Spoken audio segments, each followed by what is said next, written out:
အားလုံးပဲတားလေးချက်ပါဖန်တဲ့ Redmi Phone တွေကိုဇာပတ်မျိုးရအောင်လုပ်ဖို့လဲဆိုတာဝင်နေပြီက2မိနစ်တွတ်မှာနေပြီပြပြီးတော့ဖိတ်ပါတယ်နော်နံပါတ်1အနေနဲ့နေပြီကျွန်တော်ကနေပြီကကိုယ့်ရဲ့ဖုန်းsetting ထက်ကိုဝင်လိုက်မယ်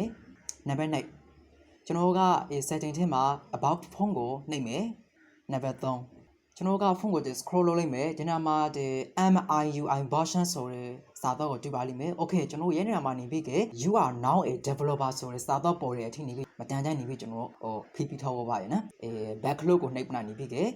additional setting ထဲသို့ဝင်လိုက်မယ်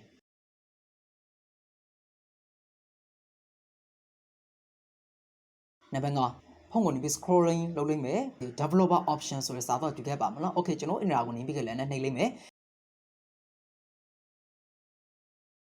နံပါတ်crop အမကျွန်တော်ကscrolling လုပ်ပနာနေပြီကဒီ window animation scale transitions animation scale animator duration scale